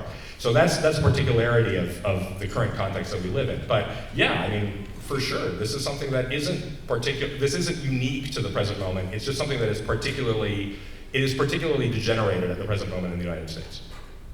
I just have a quick comment, and we should definitely get a question, which is that, it used to be the case that when the middle class had a lot of free time, that was a good thing, so that they could be, professional revolutionaries in that sense, and now it is more of a problem. But, I mean, I would just say also in the background is the default position, and I think this is what, Harold, you kind of brought up, towards the Democratic Party. Meaning, I would challenge that the Democratic Party is the liberal party today, and that the Republican Party has been the party of order, because the Democratic Party has done a much better job of trying to keep order, and I think, what I tried to raise was the kind of discontents with the Democratic Party repeating themselves in the DSA, maybe actually express that they were part of, I think as Jamal was just saying, the kind of same ecosystem. Now, I don't think that's someone, and I'm not necessarily saying this is what you're saying, coming from the same sociological background, I think that has to do with the kind of political position. But I just want to put that there, but we should get more questions. The next question. Yeah, can I, one quick thing. Oh, yes, Oscar Wilde said the problem with socialism is too many evenings. It takes up too much time. That I think is a bias that reflects middle class ability to be part of it. So I think Oscar Wilde was right. Testing, can you hear me? All right, so thanks to the four speakers for what has been a very lively discussion so far. I especially appreciated Harold's honesty in him coming to a sort of light on ideology sort of rationale for a certain explanation for the DSA. You gave the prehistory of the DSA and the New Left, DSOC and NAM, the merger going into the 1980s DSA, and that became the left wing of the possible, right, within the Democratic Party. It's very honest, it's just in your face, there's nothing else there. So I'm going to be putting the other three panelists panelists by comparison in the hot seat. So Matthew, you like talk about Marxist Unity Group being a faction within the DSA, and from your talk last night, so published writings in the Marxist Unity Group and Cosmonaut, there's raised the specter of, we need democratic centralism, we need Kautsky, we need to return to the Gotha program, Erfurt program, right? Scenes from the history of Marxism. But when I think of what you guys are trying to do, which might be taking over the DSA and instituting right of recall, right? Well, that's already there in regular government, right? If you don't stand behind, Biden when he's signing a bill because you're pissed off, you didn't get your way, you might be fired or something like that, right? That's sort of kind of already there, the democratic centralism. And also, if you wanted to take over organization, you'd be better not reading Marxism, but you might better be served by reading about corporate takeovers or something like that, right? So why do you need those things, right, from the history of Marxism to justify what you're doing? Danny, by comparison, also shares a certain honesty with Harold in that he's not really advocating a politics for what the DSA should be doing. He's giving a certain sort of micro-history of the millennial left from the anti-war movement all the way up until the current conundrum facing the DSA. That being said, right, given this micro-history of the millennial left, Danny, you raised stuff from the scenes of the history of Marxism as well. And so I'm wondering, is that necessary to give this micro-history of where we get up to where the DSA is nowadays? And Jamal, while you didn't explicitly raise stuff from the history of Marxism, you talk about we need to become class first, which, class unity. And this harkens back to, and I think maybe some other people are getting back to, the period of the 1920s through the 30s, right? Which many people saw as a heroic period of the working class. And implicit in that is that the era of the intermediate generation, the new left, the 1960s through 70s, wasn't. And sort of maybe you could talk about that sort of omission. I know you called the new left hopelessly reformist in your last appearance on a Platypus panel about the DSA, but if I were to put you in the hot seat, it's that, if there's a renascent, struggle for socialism that takes a different, or, better working class politics that forms up today, we're just more proximal to the new left, so in a certain commonsensical sense, it might mimic more forms of the new left than the sort of, working class of the 20s through 30s, right? You can't slide it under the rug that easily just because we're more proximal to the 60s through 70s. So yeah, questions to direct towards Jamal, Dan, and Matthew. Thanks. Yeah, so why refer to the history of Marxism and talking about socialist organizations and politics in the present? I think Mike had a good line on the panel last night, which is that not studying history is volunteering for a lobotomy. The working class has a history of organization and politics. Some things have worked, some things have expressed certain class alliances, and some things haven't worked, have been political failures, and led to sort of the bureaucratic capture of organizations.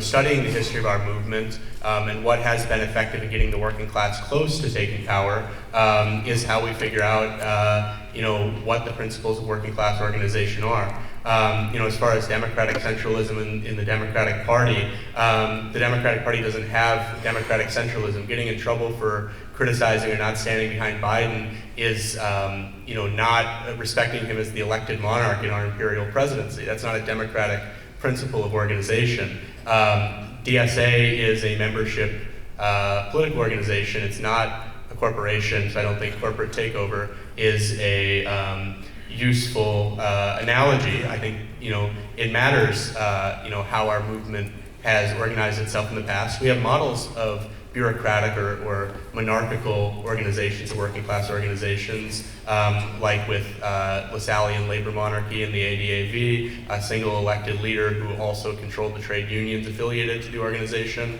But Marxists advocated for organizational democracy as the way to build a mass movement that was durable. And so that's why I would refer to the history of Marxism in talking about democratic centralism in DSA. Yeah, that was a great question. But I mean, to me, then it's and why is that which is found in history? In other words, why did the millennials reach for Marxism when they did and why in that case. And of course, you know, when I'm writing about this, I was writing about myself, meaning I think at the East Coast Conference, I asked the question to Donald Parkinson from the audience, so it was another panel, because him and I probably both reached for Marx at the same time, based on the kind of world we were living in and how we wanted to understand the world and change the world. And to me, the question is like, you know, it's one thing to say models, but then we're presupposing what it means to have a success, to have a defeat, you know, what perhaps has changed, how we're receiving those forms, how we're receiving Marxism. So to Kevin's question about does one have to give a history of the millennial left in terms of Marxism, was that your question towards me? Fair enough? That's fair. That's Okay, fair enough. You know, perhaps one doesn't, but I guess I was trying to embody my own experience that I was understanding the world through Marxism. I never said this, but a friend of mine said this to me where he said after reading Capital, he could see the surplus value in factories when he went on a visit or something like that. And on the one hand, I could say, okay, you know, maybe that's silly, but maybe there's like something to that actually Marxism somehow came back. We don't know how it came back. Like, you know, I think that's an open question. That's the kind of question I'm trying to raise, or just a broader history of the left in general, because it wasn't just Marxism that came back. That seems to be very popular now. There's other parts of the left as well. You know, there was an imagination of FDR at one time. It was like a New Deal, and the politics of full employment. That was another thing I remember in 2015. And so this is why we should be for UBI, but maybe not, and maybe now tech is for it, so we're not for it anymore.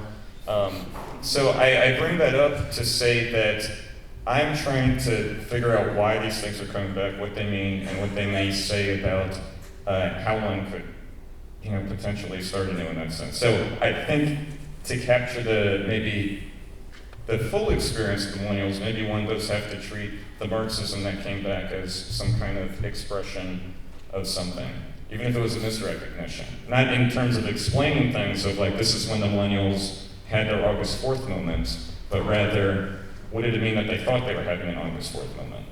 What did it mean that they thought they were having, okay, we need to look to Kautsky in terms of how to deal with the mass movement? So, that's what I would say. Yeah, thanks for the great question. I think that the way I would look at it in terms of the historical genealogy of what we're dealing with today with the organization or the movement or the phenomenon that calls itself the left, DSA being a large part of that, is the connection to the last historical reference for a functional left in which the working class was genuinely involved is the old left, right? And the old left died for a variety of reasons that we don't need to go into here. It was supplanted by the new left. That marked the rupture, right? The point of no return, essentially. You can't go back and put the Humpty Dumpty back together again anymore, right? Like the line of the working class has been severed.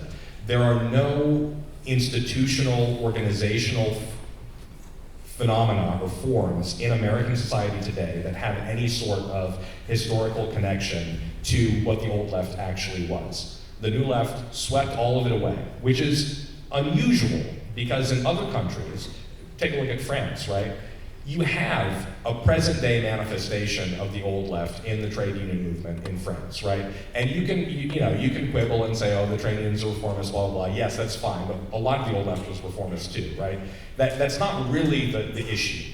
The reason that France has an actual living trade union movement, a living left in a sense, is precisely that what the French call the 68, the 68 generation, were not actually able of swamping the institutional formations that give life to left politics.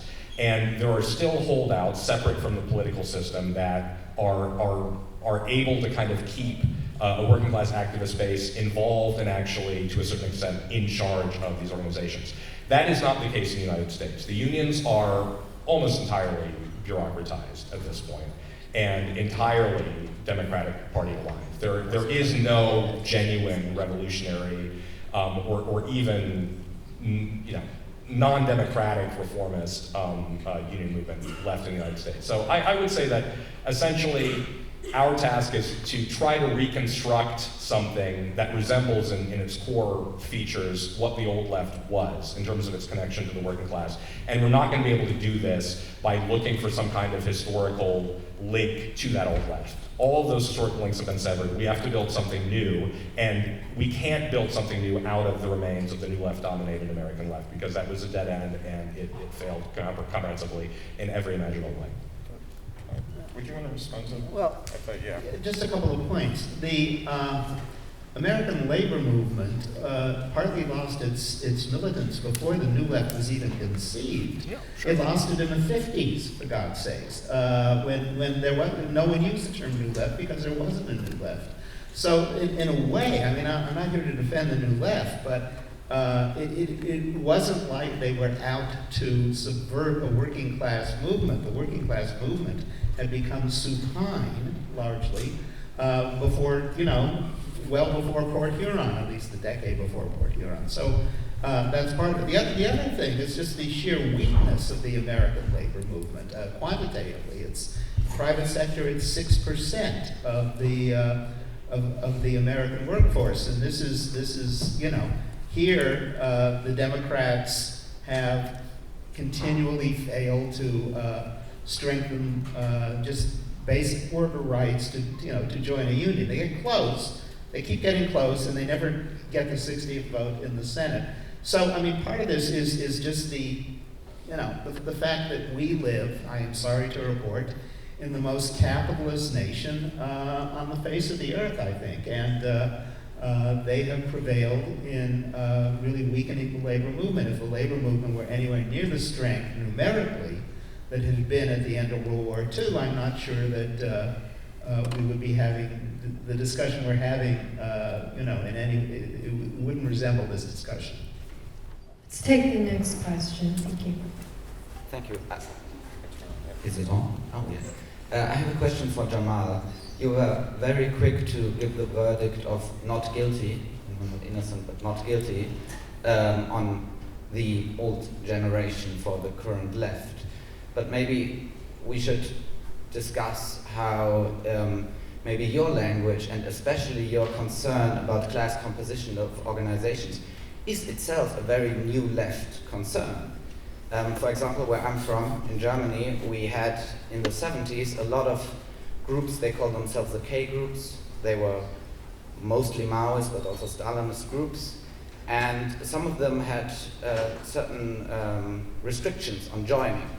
And that was a point of contention. So we had the KPDML and the KPDAO, and there was a joke about the KPDAO. It's KPDUA, so ohne Arbeiter, without workers, because they were all intellectuals. So this is not a new concern, and especially the language about PMC is new left. But all these organizations, except for one in Frankfurt, whom I love, but all of them are gone. So what's the difference today? Why should not we talk about this language being new left, especially from you? Well, I think that this language was common in New Left milieus in the 70s and so forth, precisely because it recognized an actual problem. People were noticing a change that was occurring in the class composition of left parties, and they were trying to think through, okay, what do we do about this, right? So I think that it's inevitable that the New Left, as kind of the inauguration of the middle class's independence and eventual supplantation of the old working class, old left, would actually ask itself, like, hey, what's going on? Where are all the workers? Where are they going? How do we attract them, right? I think that's inevitable, and I think that it's a healthy sign, even if you come up with kind of dumb ideas, like having some sort of strict quota system for like who gets to join the organization or whatever. But this did not start with the New Left. I mean, you can go back. I mean, we've already talked about Marx talking about the middle class, right? And his opposition to the kind of old socialist utopians. But Rosa Luxemburg talks about it. George Orwell talks about it. The Irish Republican left talks about it. Like this is just. We've always been talking about it because it's always been a problem. The distinction is that in the context of the modern American left, we're so divorced from the historical memory of the genuine workers' movement that it becomes something that we have to actually make a point to recognize. Because otherwise, if I weren't up here talking about this, no one would be talking about it. It would just be something in the water. Of course, we're all middle class. There's nothing wrong with that. Engels was bourgeois, like all these other kind of like very facile, kind of instinctual self-defenses that middle-class leftists always like to trot out to kind of avoid talking about the elephant in the room. It's like, yeah, there is an elephant in the room, and there has been an elephant in the room of the left at many historical junctures, and the history of the new left is precisely a history of the failure to do anything about the elephant. So I don't know precisely what we can do that will actually get the elephant out of the room, but we have to look at it. We have to say, here's the elephant, what are we actually going to do about it? And a lot of the ideas that we're going to come up with are going to be bad and dumb. But we have to be thinking through them and experimenting with different forms of politics until we find something that actually enables us to reconstruct the link to a working class constituency. The connection was already severed in the new left because all Sure, the sure. German communists were killed either by Stalin or Hitler. I just want to reiterate that one of the founding assumptions of DSOC was that it had to connect people coming out of the new left, which imploded by then, and what was left of the old left. But what DSOC in fact was able to do was to connect it with the leaders of the more progressive unions, but it never really got down to the rank and file. In fact, one of the brilliant people who was in early DSOC, Jim Chapin, once said, "We're not even organized top down, we're organized top sideways." Yeah, we got union presidents, we got union staff, the people we were talking about, but it wasn't at that point, nor today, really working class rank and file at all. On the New Left question, I do think that was a great point, because I think Jamal is speaking somewhat the language of the New Left to a greater degree than it was the language of the Old Left. And I think it's been understated how much the New Left really tried to proletarianize itself. It did work. And the Revolutionary Union, the precursor to the RCP today, got its name for doing sort of shop floor struggles in the Bay Area. Mike last night was talking about how in Oxford, a town of 100,000, there were 100 Trotskyists, and they all, between a few different organizations, they all sent their people into the car plant. The New Left tried this. They were present on the shop floor. They engaged in militant actions, but it didn't solve the political problem that's related to left-wing organization and ideas and program. So I think that's why the politics really matters, because if we had all working class activists, but we had stupid ideas and we had bad organization, we wouldn't be closer to socialism. As far as the old left goes, during, Harold was talking about the Communist Party's membership growth or membership height being in the late 40s. At the time through the Popular Front, it was organizing all sorts of professionals into Popular Front organizations. So that was the old left at a certain point not caring what someone's class background was, although during the third period, the language of class composition and being personally petty bourgeois or personally a worker did matter a lot. So these are things the left has talked about, and the sort of class purist position or the focusing a lot on someone's personal class background, to me has not always been, and generally hasn't been, a very politically useful position. But this is something the left has always talked about, and it's not something that is unique to today. Tomas.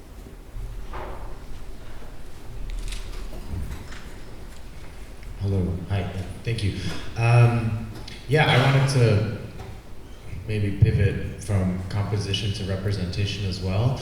The history of the DSA is essentially what we were talking about, and I wanted to bring up this Harringtonian strategy of realignment. So my understanding is that in the 60s, and I'm glad Aaron mentioned this anecdote of the Russian question being one of the major poles of the 20th century, because of course it comes out of this Shachtman, Baird, Rustin, Harrington strategy of realigning the Democratic Party. And I think the strategy actually changed, so this is what I'm trying to bring up, that in the 60s there was a strategy to realign the Democratic Party away from Southern whites, basically to break up the New Deal coalition, and to create a space for socialist organizing, to create a space within the American political landscape for a socialist party, or at least a labor party. Maybe I don't know enough about that, but in the sense that to transform the existing capitalist parties into sort of an haute bourgeoisie and a petit bourgeois party in order to then be able to do working class politics.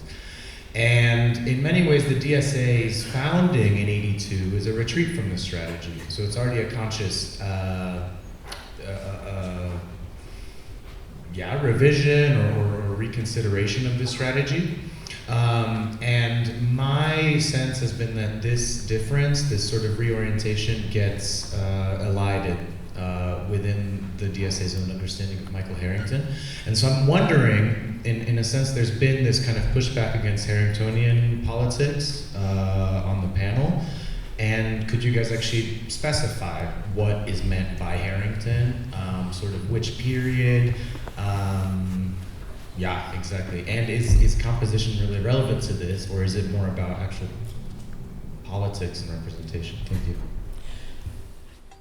Yeah, the Shachtman strategy, and he came up with it first, was if you got the Dixiecrat Democrats of the South out of the Democratic Party, you could have a social democratic party. I'm not stuttering on the word democratic. You could have a Democratic Party that was, to a certain degree, social democratic.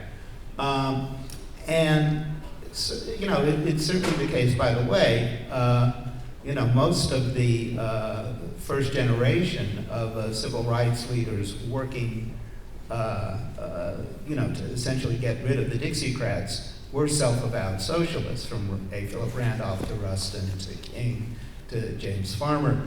I think by the time of the merger in 1982, the Democratic Party, it's more of a change in the Democratic Party than it is a change in Harringtonianism.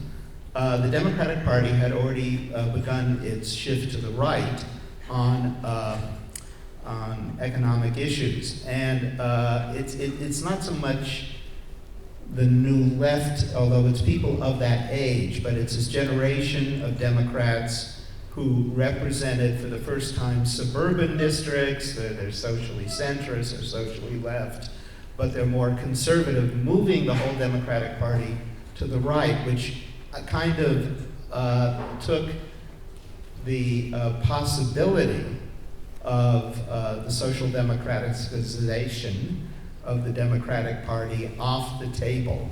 You were fighting the rightward movement of the Democrats. You were fighting the rightward movement of Reagan. You know, that moved in tandem, and so it made the whole realignment strategy sort of, you know, you couldn't say, as Mike said in his 1967 book, Toward the Democratic Left, that there is a hidden social democracy in the Democratic Party. It was getting more and more and more hidden, you know, around the time of the NAM-DSOC merger and the foundation of the formation of DSA. Okay, this will be the last question. Hi. So, I think Kevin's question raised the question of what motivates Marxism as a necessary aspect of the politics of all the speakers. I would like to ask, assuming that that is the case, the panel title is The Politics of the DSA. How is it that the constituencies of each speaker is a necessary aspect in terms of base building for working toward a Marxist movement? So I'll raise that question and a provocation to each speaker. So Matthew, the Marxist Unity Group, one thing I think wasn't addressed in yesterday's panel was what motivates the entryism into the DSA rather than just forming another sect that does better Marxism, if the point is that forwarding the best platform is sufficient for establishing Marxist unity.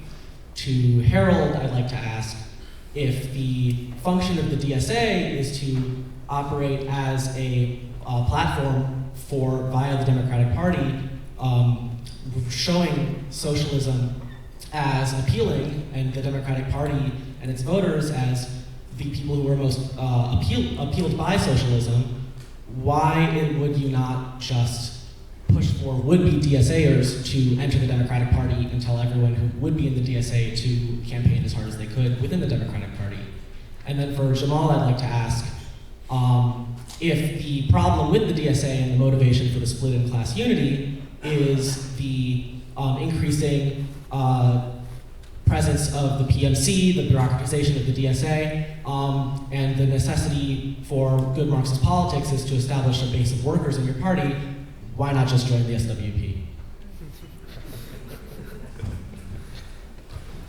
So I'm going to ask maybe everybody to fold their closing remarks into this.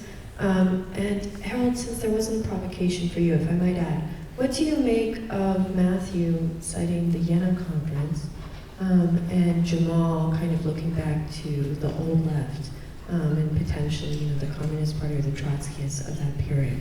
I just wonder what you make of these different historical metaphors. But okay, go ahead, Matthew.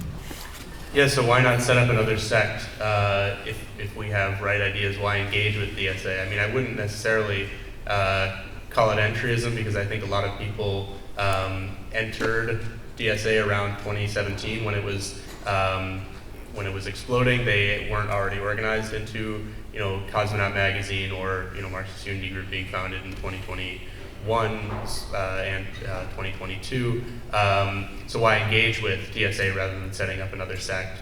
It's that even if you have the right ideas, that's not a sufficient condition for being able to connect it to a mass working class movement. You have to win over the left. You have to engage with people who already consider themselves Marxists and who already are part of the existing vanguard of the workers' movement, and engage with them, convince them of the right ideas, and achieve organizational and political unity with them on the basis of a program for working class rule. So having the right program for the working class, or having good positions on various questions doesn't mean anything. And if you try to, this is a big problem with what happened in the New Left. A lot of groups developed political lines that they thought they could bring to the workers, and then you get to the factory and there's another group there, and you either have to work with them or denounce them. So I think it matters to engage with the organizations of the workers' movement. And a lot of Marxists, a lot of self-avowed Marxist socialists are in DSA. They are thinking with Marxism. And you can make Marxist arguments to them and also engage in the organization as a real organization of the socialist movement that is dominated by class collaborationism, it's true, and combat that, because I don't think naturally people who are attracted to Marxist ideas want to do class collaborationism. I'm sorry, what was the question that you wanted me to address? I think Matthew points back to the Second International as kind of a blueprint for what we ought to do today, and Jamal points to the old left of the 20s and 30s, and I just wondered what you made of that, if you think that it's a good idea.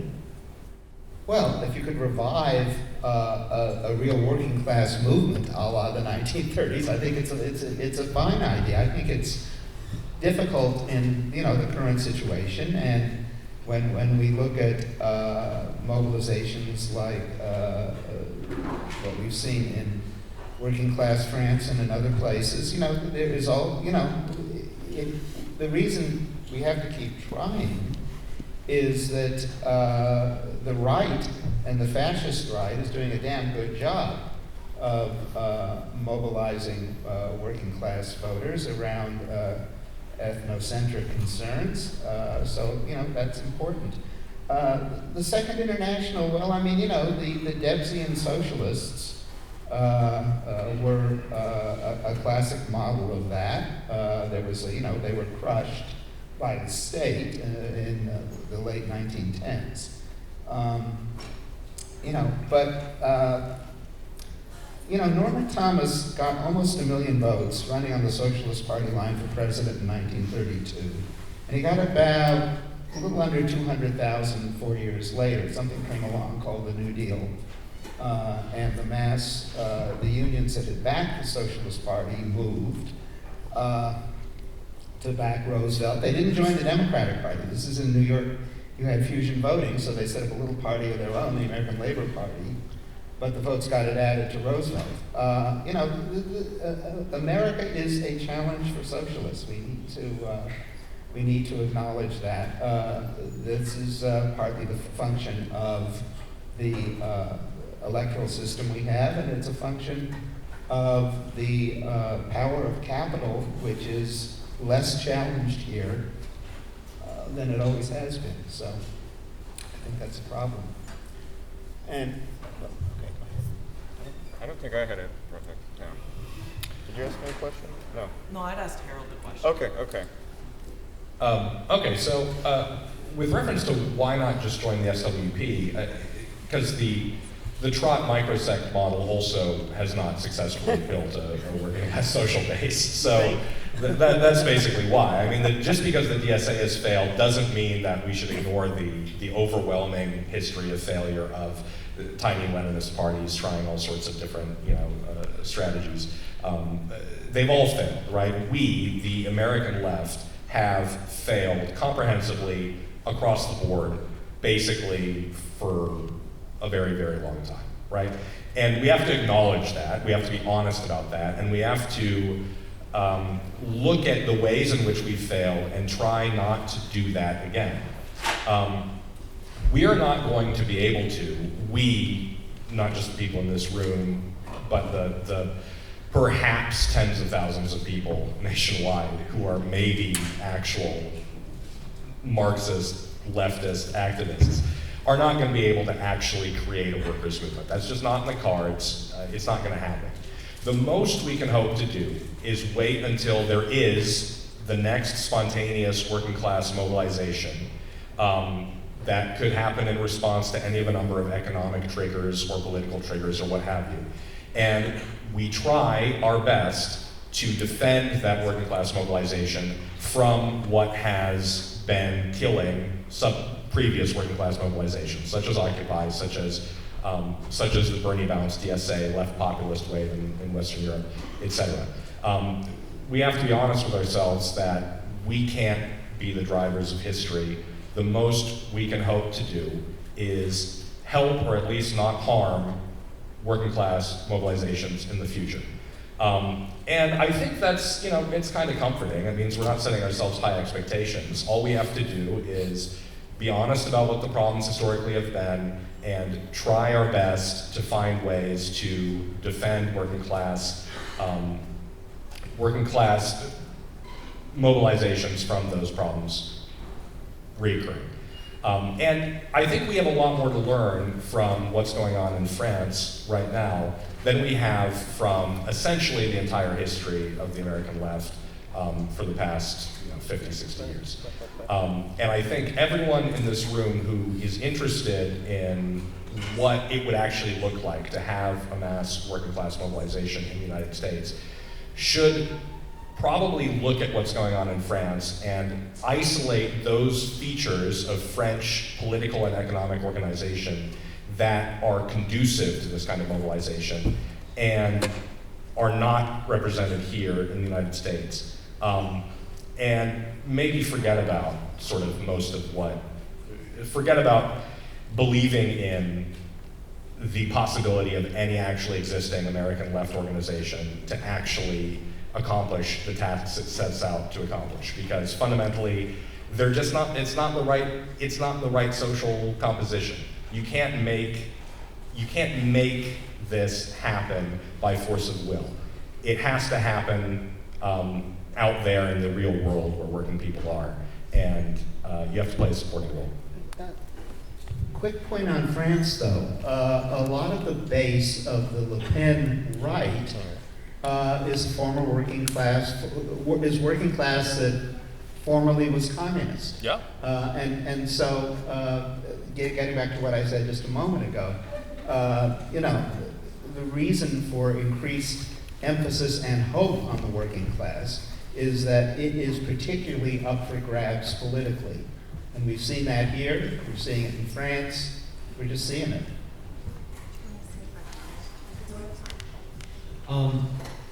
Yeah, just for Harold, because I think my specific comment there got a little lost in the language. Yeah.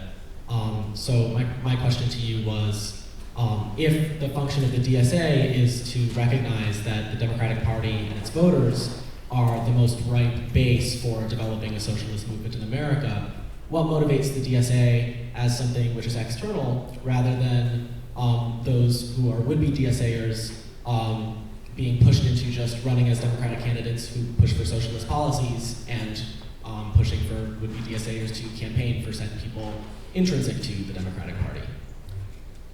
What, a little confused here. What should the role of DSA be? Well, what motivates DSA as external to the Democratic Party if the avenue is running Democratic candidates, I guess? Well, that's a dialectical relationship. You know, the Democratic Party is not going to move to the left, although the polling, both Pew and Gallup polling, clearly shows that at least half of self-identified Democrats also think positively of social democracy, socialism, whatever that may mean to them. And there's also polling that shows that when Democrats talk about socialism, what they think of is Scandinavia, and when Republicans talk about socialism, they think the Soviet Union, lately Venezuela, and so on. So yeah, you know, you go fishing where there are fish. That's a given. But I think, you know, what I would like is for more and more socialists to be avowedly socialist, to talk about doing things like, yes, setting up your own state-run factory to produce insulin at cost, which is something that a very non-radical governor of California is currently doing. That there are avenues for, you know, more social democratic policy that are possible if DSA and groups like DSA become a broader part of, you know, the left within as well as without of the Democratic Party. But it has to be, I think, if you're looking at trying to get policy changes, and if you're looking at winning elections so that the Trumps do not return to power in 2024, a lot of it has to be within the Democratic Party as well. Danny, would you like any final words? And then we'll end. Sure, I'll make a comment, which is, you know, when you guys were talking about the realignment strategy, or the Harringtonian one, and I thought about how the Democratic Party changed, and I was thinking, you know, David Brooks wrote this article in the New York Times a few months ago where he said, is the Republican Party becoming a multiracial working class party? And the reason I bring that up is that if I just follow the logic of the realignment strategy, it would make more sense to do that around the Republican Party now. And to play off of what you were just saying, to put the dialectic around the Republican Party. Now, to be clear, I don't think it's simply jumping ship to the Republican against the Democratic Party, but what I'm trying to raise is we have a very received view of what left and right is. And I think we really take kind of as our cue the Democrats and Republicans saying what left and right is. And so when I tried to say socialism, it's not really about, you know, how many Google searches are for democratic socialism, but rather that it would come out of the conditions themselves. This has been your emphasis. I actually am not as impressed by people saying socialism, and in fact, my experience going through the 2010s is that I knew these were the same people that did Occupy and then, you know, supported Obama against Romney, who was also called a fascist then.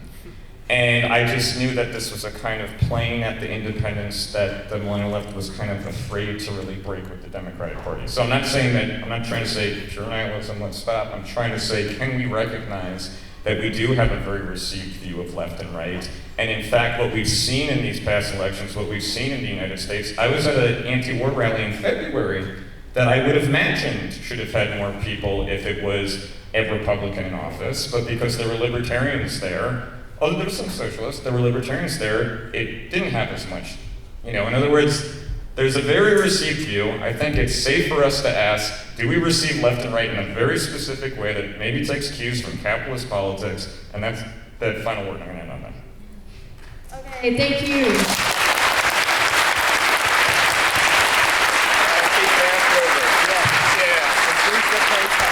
Yeah.